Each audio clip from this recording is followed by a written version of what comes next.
Around 17 months ago, I filmed this sort of wine drunk clip on a trip to London. Got my wine. I'm just really happy about where everything is. It's kind of the happy. Ooh, I can't. Anyways, cheers to life. I had just signed a $30,000 deal. I was on my first ever solo trip. Business is going really well. Like, I've been making a lot of money. And I was having a blast, so I was flirting with the idea of moving to London as well, as you do. Honestly, I'm thinking of moving here. So also, when you're rewatching this, babe, are you there? Did you move there?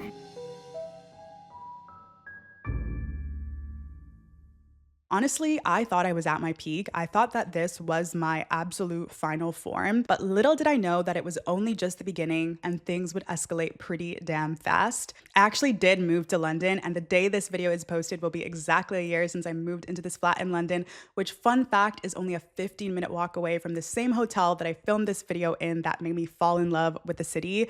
I also have signed multiple juicy deals since then. I lost 30 pounds. I grew in my mindset, my confidence, and overall just have become a woman that the girl in this video could not even fathom, which is crazy to me. So I thought it would be cool to react to the video, talk about the things that I was thinking of and dealing with in that moment, how I got there, and then how that also led me to where I am today. I have my laptop here, so I'll just press play and then I'll pause and chat about each section. Hopefully when I watch this, my hair is healthy.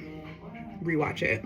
If your hair is not healthy, girl, you are really doing yourself a disservice. But I know my hair might look healthy right now, but I promise it's still dry. Honestly, if there's any curly hair 4A, 4B girlies, please let me know what you do to keep your hair hydrated, because my hair is so dry all the time. I can get everything else together except for my hair for some reason. Got my wine because I'm in London. I can't believe I haven't made a video since I've been here.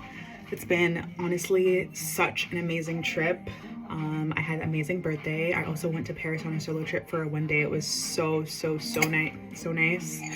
I've met so many amazing people. Honestly, I'm thinking of moving here. So also, when you're rewatching this, babe, are you there? Did you move there? Who knows? And obviously, as I mentioned, I did move to London. It's funny because I say it so confidently in the video, but I didn't really believe deep down that I would move while I was making good money and I was on a solo trip. And if you watched this video of mine, you'll know that I had saw a TikTok of a woman who took herself to Paris for her birthday, and that really triggered me because I was like, how could you ever achieve that? And I was so down bad. And then, so this part of this trip was to kind of prove to myself, or like some stamp that I actually did achieve that. 2 days left here. I'm so sad, but honestly, it's been so amazing. And I hope that I can carry this energy, this zest for life, this optimism that honestly I've brought to all my life, but I hope that I can continue to carry this. And also in that video, I have a very heavy breath because I was struggling a lot with, I would say, overeating, emotionally eating. While I had worked through a lot of mindset stuff to get me to where I was in the video, I still used food as an emotional crutch, and I didn't like how I felt in my body. I felt very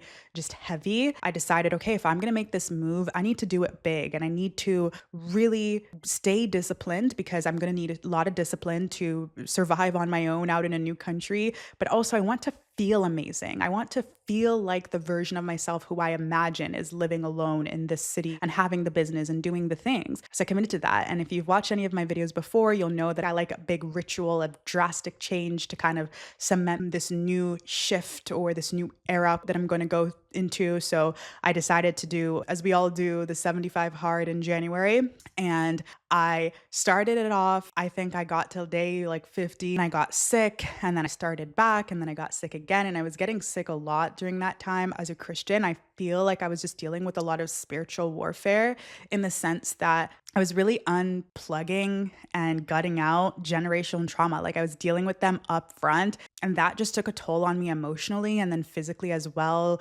Working out twice a day and doing all the things of 75 hard, I think that was a layer of me getting sick. And for a lot of that period of time, obviously I was working hard with my clients and saving money, and I was focusing on my fitness. I was in the caloric deficit. I was eating whole foods. I was being so disciplined in not using food as an emotional crutch. And instead I would actually fast and I would pray. And that really got me insight on who I was and gave me the confidence that the decision I was making was good, and that no matter what, I would be okay, and who I wanted to be, the things that I wanted to leave behind, like physically in the city that I was living as I moved to this new country, because I didn't want to move here and then something happened and then I get back into all the bad habits. So that also helped me a tremendous amount. I decided to treat my health like a skill and a lifestyle and not as a punishment. I wasn't doing this to punish myself. I was doing this to build a muscle, literally and physically, and act as a woman I dreamed of, because the woman I dreamed of loved to work out and loved to wake up and go on a run and move her body and come back and make money for her clients, make money for herself, nourish her body with healthy food. So that was a pruning season for me. And also experiencing that kind of joy in London reminded me that life, like vacations and trips, don't have to feel like an escape, but I could just make it feel like my entire life. And that I did. I was really nervous for this whole entire year that maybe I made a dumb decision doing freelancing and starting a business, but now I'm thriving. One of my clients just asked if they could pay me $30,000 upfront. I say here that I was feeling really nervous about the whole entire year. I started freelancing fully in 2021. I believe this is 2023. So it had been some time and I was successful. I was sustaining myself throughout that time, but it always felt just like gut wrenching. It always felt like, some adult who has been working a 9 to 5 their entire life, or some friend who, thinks that everything that's not a 9 to 5 is a scam, would say something small, a little comment that would throw me off whack. And I would think, oh, is this sustainable forever? At the time, I didn't have the strong belief that I do now have, that the digital gig economy and freelancing is the future of work. So even as I continue to grow, continue to sign clients, at this time, I had clients paying me more than $7,000 a month, just one client. That is pretty damn huge. But because I didn't have confidence in myself, I would let the opinions of other people really affect me. And I still hadn't really healed my, relationship with money. I was still holding on to it and really nervous about it all the time when it would hit my account. I was scared to look at my account. I was scared thinking about money or receiving money. I didn't really have this abundance. If I did, it was fake. Like, I knew all the quotes, I knew all the things, but it was fake. And I think that's important in terms of trying to ascend and milking life for everything you have, is that you have to, the point of this video, I'm going to say it over and over again, is you have to accurately assess those thought loops that you have and figure out why you have them and gut them out of you. And the thing is, this process kind of never stops. I have this little phrase that life is about figuring out what lie you're telling yourself and why it's a lie. So while you'll probably have like a massive, massive shift where you unpack a lot of things, as you continue to grow, like, there's no end. I think life is just about continuing to figure out and unpacking beliefs, lies, without judgment at first. But then if you assess something that you see is really affecting you or could help you, or is probably stopping you from stepping out into your true form, then you work on fixing it. But let's continue. That means I'm going to get to pay off my student loans in the coming month, which will meet my goal of paying off my student loans this year. I can also start a really nice. So at the beginning of this year, I had written that I wanted to pay off my student debt, and it was a big, lofty goal that I truly didn't believe I could actually accomplish. That was huge. Like, I felt really, really happy, and I felt such an excitement, just like, how did I even get here when I paid off my student debt? Because I remember opening my student debt up when university was over and seeing it and being like, damn, like, was this even worth it? Why did I do that? I wish I was working harder during school so I could pay it off more. I do have a video where I talk about how I quote unquote became allergic to being broke, where I kind of break down how I worked through my money mindset in more detail. But I would say that putting myself in a position to earn more, i.e. starting my freelance business, and then not really spending it frivolously and practicing how to spend it in a way where I was being responsible, but I was still living life. I think that just opened my eyes to what money can do for you, the life you could live with money, the life I could live with the career I had, and signing a deal while I was traveling. It just all really opened, it planted that seed and opened up that mindset, and experiencing that was the catalyst for my growth. I'm just really happy about where everything is. It's kind of the happiness. It's kind of the happiness where you feel like things are going so good that when is the bad thing going to come about? Like, that's the level that it's at. It's like, okay, what's the catch here? Because things can't be this good. And I keep thinking, is this the way that people who kind of have their lives put together, especially monetarily, is this how they just feel all the time? Because that's insane. At the end of the day, if I were to lose my money right now, my client, I know I could make it all back with my brain. And I think that that's what matters the most. Period, queen. Look at that mindset. The thing is, I said that with so much confidence, but you could hear before I said that my subconscious mind just leaking out, talking about when was the bad thing going to happen? Can life just be good? And I love reminding my friends and the people around me that you can experience good things in life and it can just be good. There doesn't have to be a bad thing that comes up along the way. While you should expect things to go up and down, and you should be humble throughout life, a good thing doesn't mean a bad thing is on the way. I think it's so easy to get caught up in that mindset. And then, especially when you achieve good things that you couldn't even fathom, that feeling begins to get a little bit worse. So, I was experiencing that as you saw or heard. I was like reframing it, or I was telling myself that that wasn't true by saying, oh, I know I could get another client, or I know this and that. And I said it with so much confidence. And that's where the fake it with you make it really comes in. Throughout this period, I just continued to tell myself what I knew I needed to tell myself to have the mindset of the person that I wanted to be today. The woman that I am today, as I filmed this video, does not have the fears that I had in those videos of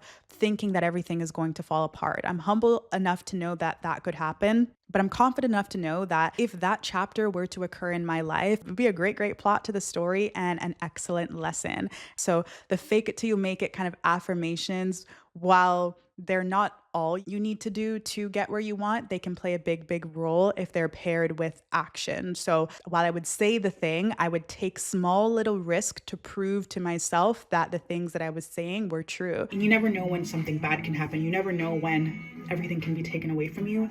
So in the moments where you feel good, when you have everything, when you feel like this, you should just be happy about that. So yeah, it's kind of the balance of being humble, but knowing that I should take hold of what I was feeling and use it as a catalyst to push me forward, even though I had that fear in me. So when I went back home, I decided to make what I felt on that trip my day-to-day reality. I calculated what would cost to move. I knew it would be expensive, but I think sometimes we just put limiting beliefs on ourselves without really doing the math or doing the work. So while obviously, yes, it is expensive, I actually afford it. Do the math. What would it take? Could I get more clients? What did I need to achieve in that period of time? When was I going to move? Was this a smart decision? All the things. I went through that process and then I decided I'm going to do it. I grinded out, I got clients, I saved the money. So, yeah, when it comes to milking life for everything that it has to offer, you need to accurately assess yourself every single day.